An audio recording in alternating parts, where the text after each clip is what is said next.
Magandang araw po sa inyo mga kaibigan. Kayo po ay nakasubaybay ngayon sa programang ito ng Iglesia ni Cristo, Reconnect, an Evangelical Mission. Makakasama po natin sa gagawin nating pagtalakay ang kapatid na Romel Topacio. Magandang araw po kapatid na Romel. Magandang araw din sa iyo kapatid na Glenn. At sa pagkakataong ito ay batiin natin yung mga nanonood nating mga kapatid. Apo. Diyan po sa lokal ng FYM Avenue ng distrito ng Rizal, pati na po ang mga taga-lokal ng Angono. Maligayang panonood sa inyo mga kapatid. Batiin din po natin kapatid na Romel ang mga nakasubaybay po sa atin mula po sa distrito po ng Paniki, Tarlac. Maligayang panonood po. Mga kaibigan, ngayon po ay araw ng 137th birth anniversary ng kapatid na Felix Y. Manalo. Sa pagpapatuloy po ng aming paggunita sa sugo ng Panginoon Diyos sa mga huling araw ay tatalakayin po naman namin ang panahon ng pagtawag sa Kanya ng Panginoon Diyos at maging ang Kanyang itinuro tungkol po sa kahalagahan ng Espiritu Santo. Kapatid, naranahin po nating alamin, gaano po ba kahalaga ang Espiritu Santo at sino po ang mga pinangakuang tatanggap po nito? Ang sagot diyan, kapatid na Glenn, mababasa natin sa Biblia. Mga kaibigan, dito po sa Efeso 1, mga talatang 13 hanggang 14. Kayo may naging bayan ng Diyos nang kayo'y manalig sa Kanya, matapos ninyong marinig ang salita ng katotohanan, ang mabuting balita na nagdudulot ng kaligtasan. Kaya't ipinagkaloob sa inyo ang Espiritu Santong ipinangako ng Diyos bilang tatak ng pagkahirang sa inyo. Ang Espiritu ang katibayan ng mga pangako ng Diyos sa ating mga hinirang hanggang kamtan natin ng lubos na kaligtasan. Purihin natin ang Kanyang kadakilaan. Mga kaibigan, ang Espiritu Santo na ipinangako ng Panginoon Diyos ay tatak ng pagkahirang. Ang hinirang, kapatid na Glenn, sila yung mga taong may kahalalan. Mga kaibigan, ang Espiritu Santo rin po ang katibayan ng mga pangako ng Panginoon Diyos sa mga hinirang hanggang kamtan nila ang lubos na kaligtasan. Kaya mga kaibigan, napakahalaga po na ang tao ay tumanggap ng Espiritu Santo at manatili ito sa Kanya. Kapatid na Romel, sino po ang mga pinangakuan po na tatanggap po ng Espiritu Santo? Itinuro rin niya ni Apostol Pedro, kapatid na Glenn, na mababasa natin sa Aklat ng Gawa 2:38 hanggang 39. At sinabi sa kanila ni Pedro, mangagsisi kayo at mangagbautismo ang bawat isa sa inyo sa pangalan ni Hesukristo sa ikapagpapatawad ng inyong mga kasalanan. At tatanggapin ninyo ang kaloob ng Espiritu Santo, sapagkat sa inyo ang pangako, at sa inyong mga anak, at sa lahat ng nangasa malayo, maging ilan man ang tawagin ng Panginoon nating Diyos sa Kanya. Mga kaibigan, maliwanag po sa pahayag na ito ni Apostol Pedro na may mga taong pinangakuan na tatanggap ng Espiritu Santo. Sa makatuwid, kapatid na Glenn, hindi kahit na sino ang nagsasabi at nagnanais na tumanggap ng Espiritu Santo ay tatanggap nito. Sapagkat, mga kaibigan, batay po sa mga talatang binasa natin, ay meron lamang partikular na mga tao na pinangakuan na tatanggap nito. Opo, kapatid na Romel, sino po ang mga pinangakuan pong tatanggap ng Espiritu Santo? Ang sagot, kapatid na Glenn, ay mababasa natin dito pa rin sa pagtuturo ni Apostol Pedro. Balikan natin ang kanyang pahayag. Simulan natin dito sa 36 at itutuloy natin sa 38 hanggang sa 39. Pakatalastasin nga ng buong angkan ni Israel na ginawa ng Diyos na Panginoon at Kristo itong si Jesus na inyong ipinako sa krus. At sinabi sa kanila ni Pedro, mangagsisi kayo at mangagbautismo ang bawat isa sa inyo sa pangalan ni Hesukristo sa ikapagpapatawad ng inyong mga kasalanan. At tatanggapin ninyo ang kaloob ng Espiritu Santo sapagkat sa inyo ang pangako. Mga kaibigan, ang tinutukoy po na sa inyo ay ang mga Israelita o mga lahing Hudyo, kapatid na Glenn, na naging kaanib sa Iglesia ni Kristo noong unang siglo. Opo. Sino naman po, kapatid na Romel, yung tinutukoy po kanina sa binasa po ninyong talata na sa inyong mga anak? Ang magpapaliwanag naman sa atin si Apostol Pablo. Mga kaibigan, ganito po ang kanyang pagtuturo sa unang Korinto 4, ang talata ay 15. Sapagkat bagaman mangagkaroon kayo ng 10,000 mga guro kay Kristo, ay wala nga kayong maraming mga ama, sapagkat kay Kristo Jesus, ipinanganak ko kayo sa pamamagitan ng Ebanghelyo. Batay po sa Biblia, mga kaibigan, ang tinutukoy po na sa inyong mga anak ay ang mga anak, kapatid na Glenn, sa pangangaral ng Ebanghelyo. Kapatid na Romel, sino po ang tinutukoy na mga pinangaralan po ng mga apostol na naging mga anak sa pangangaral ng Ebanghelyo? Itutuloy lang natin, kapatid na Glenn, ang pagbasa sa pagtuturo ng Biblia dito sa Aklat ng Gawa 15, mga talatang 7 hanggang 8. Pagkatapos ng mahabang pagtatalo, tumindig si Pedro at ganito ang sabi, mga kapatid, nalalaman ninyo na noong nakaraang mga araw, hinirang ako ng Diyos upang ipangaral sa mga hintil ang mabuting balita at sila na may sumampalataya. At ang Diyos na nakasasaliksik ng puso ang nagpatotoo, na tulad natin, sila'y tinatanggap niya ng pagkalooban sila ng Espiritu Santo. Mga kaibigan, ang nangaral po sa mga hintil ay si Apostol Pablo. Sila, kapatid na Glenn, ang tinutukoy sa binasa natin kanina na sa inyong mga anak o mga naging bunga sa pangangaral ni Apostol Pablo. Opo, kapatid na Romel, sino pong mga Hudyo at mga hintil ang tumanggap po ng Espiritu Santo? Saan po ba sila kabilang? Madali silang makilala, kapatid na Glenn. Ganito ang mababasa natin pagtuturo ng Biblia sa atin sa unang Korinto sa 12, ang talata ay 13. Maging Hudyo o Hintil, alipin man o malaya, tayong lahat ay binautismuhan sa iisang espiritu upang maging isang katawan. Mga kaibigan, pinatutunayan po ni Apostol Pablo na ang mga Hudyo at mga Hintil na tumanggap ng Espiritu Santo ay binautismuhan sa iisang katawan.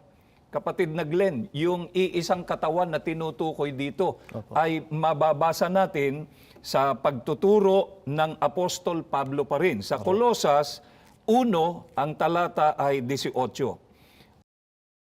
At siya ang ulo ng katawan sa makatwid bagay ng iglesia. Mga kaibigan, ang iisang katawan na roon binautismuhan ang mga Hudyo at mga Hintil ay ang iglesia, kapatid na Glenn. Baka po naitatanong na po ng mga taga-subaybay po natin, kapatid na Romel, aling iglesia po ang kinaaaniban, kapwa po ng mga Hudyo at mga Hintil na tumanggap po ng Espiritu Santo? Mahalaga talagang matiyak, kapatid na Glenn, kung aling iglesia yon dahil sa napakaraming ang iglesia ang nakatatag sa kasalukuyan. Mga kaibigan, nilinaw po sa Biblia kung aling iglesia ang kinaaniban ng mga Hudyo at mga Hintil na nabautismuhan. Mababasa po natin dito po sa Gawa 20:28, dito na po sa salin ni Dr. George M. Lamsa sa pagkakaliwat na po sa Filipino. Ingatan ninyo kung gayon ang inyong sarili at ang buong kawan. Narito'y hinirang kayo ng Espiritu Santo na mga katiwala upang pakanin ang Iglesia ni Kristo na binili niya ng kanyang dugo. Kapatid na Glenn, sa Iglesia ni Kristo, kapwa naging kaanib ang mga Hudyo at mga Hintil. Sa makatwid, mga kaibigan, sa panahong Kristiyano, ang dalawa sa tatlong grupo na pinangakuan at tumanggap ng Espiritu Santo ay ang lahing Hudyo at Hintil na naging kaanib, kapatid na Glenn, sa Iglesia ni Cristo noong unang siglo. Opo. Subalit mga kaibigan, gaya po ng tinalakay na sa marami na nating pag-aaral, pinatutunayan po ng Biblia na ang Iglesia ni Cristo noong unang siglo ay natalikod sa pananampalataya. Gayunman, tandaan po natin na bukod sa dalawang naunang grupo ay mayroon pang isa na pinangakuan din na tatanggap ng Espiritu Santo, ang ikatlong bahagi o grupo.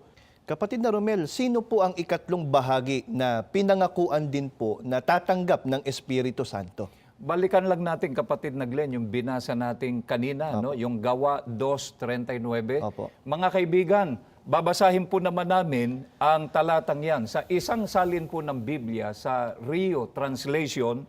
Ganito po ang mababasa natin sa pagkakaliwat na po sa ating wika.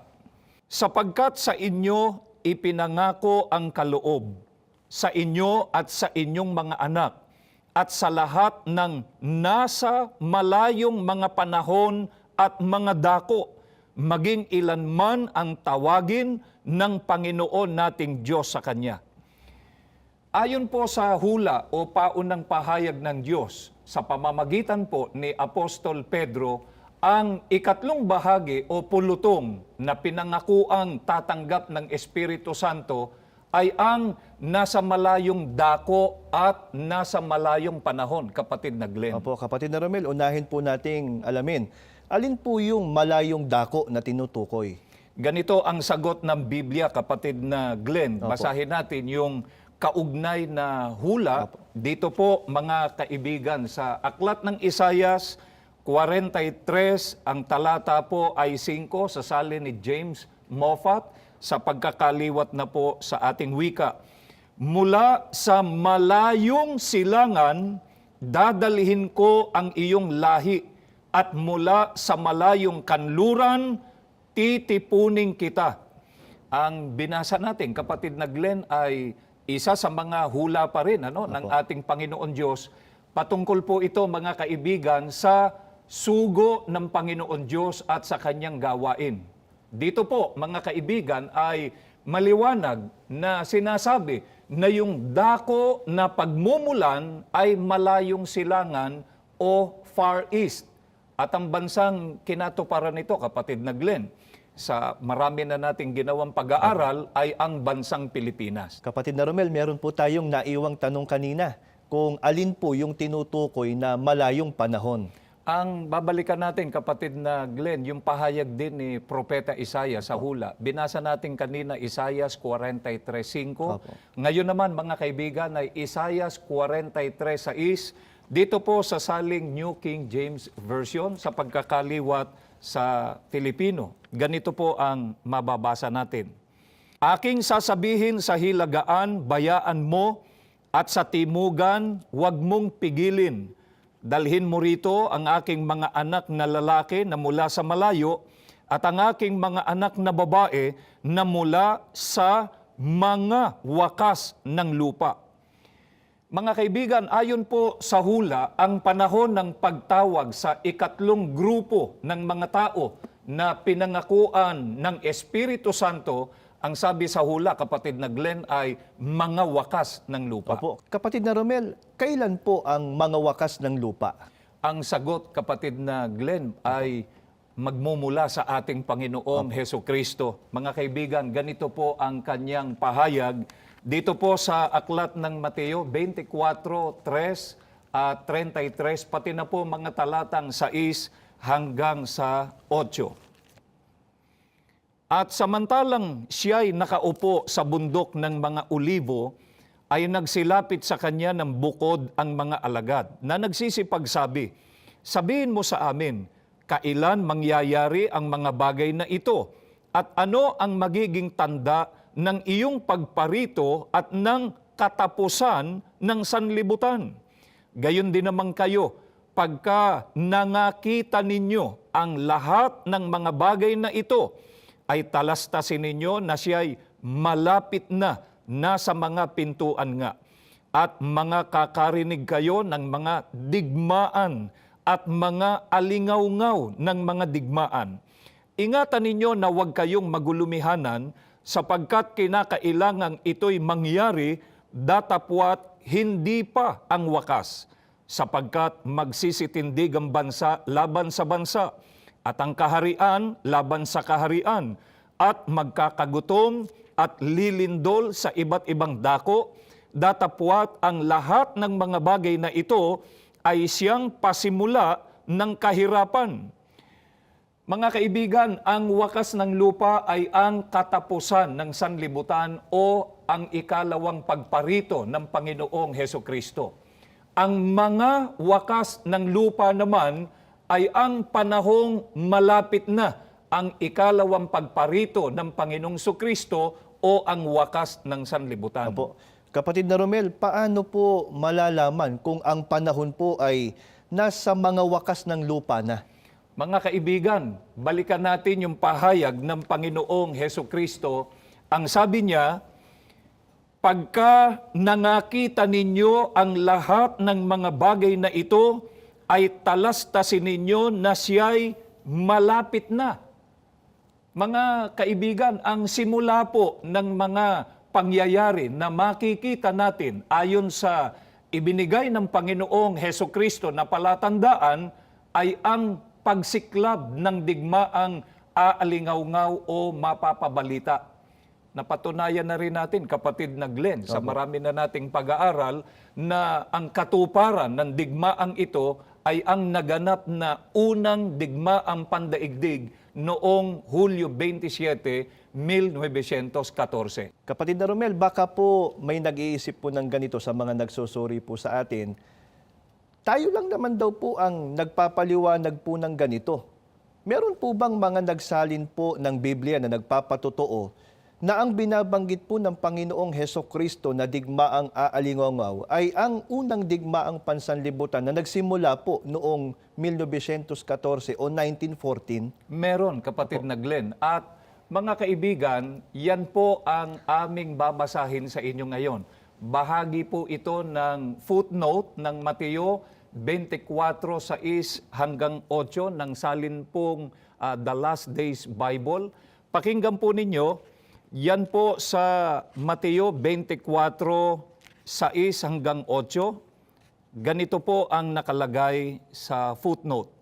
Sinasabi ngayon ni Jesus sa kanyang mga tagasunod kung paano nila malalaman kapag ang daigdig ay talagang pumasok na sa pagsisimula ng panahon ng paghihirap, kapag malapit na ang katapusan ng panahon, makikita ang ilang pangyayari sa daigdig na magaganap ng sabay-sabay.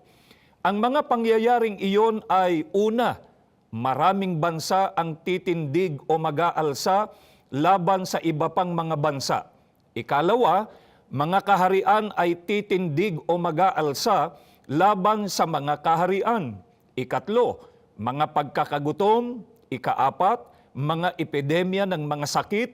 Ikalima, mga lindol sa iba't ibang dako. Sa Marcos Kapitulo 13, ang salitang mga kaguluhan ay ginamit ng ating Panginoon sa halip na mga epidemya ng mga sakit. Ang mga digmaan sa pagitan ng mga bansa o kahit sa pagitan ng mga kaharian ay mga karaniwang pangyayari noon at ngayon. Naitala sa kasaysayan ang mga pagkakagutom sa iba't ibang panahon. Nagkaroon ng mga panahon ng matitinding epidemya ng mga sakit. Nagkaroon ng mga paglindol sa nakaraan, subalit lalong dumarami sa kasalukuyang panahon. Gayunman, sinasabi ni Jesus sa kanyang mga alagad na maghintay sa isang tiyak na panahon kung kailan ang lahat ng pangyayaring ito ay makikita ng sabay-sabay. Ang kauna-unahang gayong panahon sa kasaysayan ng daigdig ay naganap sa mga taon ng unang digmaang pandaigdig, 1914 hanggang 1918 at pagkatapos nito. Mga kaibigan, pansinin po ninyo ang ipinaliliwanag ng nagsalin na kapag malapit na ang katapusan ng panahon ay may makikitang mga pangyayari sa daigdig. Tulad po ng pagtindig o pag-aalsa ng maraming bansa laban sa iba pang mga bansa, pagkakagutom, mga epidemya ng mga sakit at lindol na naganap sa iba't ibang dako, kapatid na Glenn. Opo. Kapatid Romel, baka isipin naman po ng iba. Yan pong mga pangyayaring yan ay naganap na rin po sa iba't ibang panahon sa kasaysayan po ng daigdig. Totoo naman yun, kapatid Opo. na Glenn. Subalit, nais nating ipapansin sa kanila, mga kaibigan, pansinin po natin yung sinabi rito sa ating binasa na sinasabi ni Jesus sa kanyang mga alagad na maghintay sa isang tiyak na panahon kung kailan ang lahat ng pangyayaring ito ay makikitaan niya ng sabay-sabay. Opo, kapatid na Romel, kailan daw po nangyari po yun at aling digmaan po ang tinutukoy sa pahayag po ng Panginoong Hesukristo? Ang sabi pa rito, kapatid na Glenn, mga kaibigan, sa ating binasa, ang kauna-unahang gayong panahon sa kasaysayan ng daigdig ay naganap sa mga taon ng unang digmaang pandaigdig, 1914 hanggang 1918 at pagkatapos nito.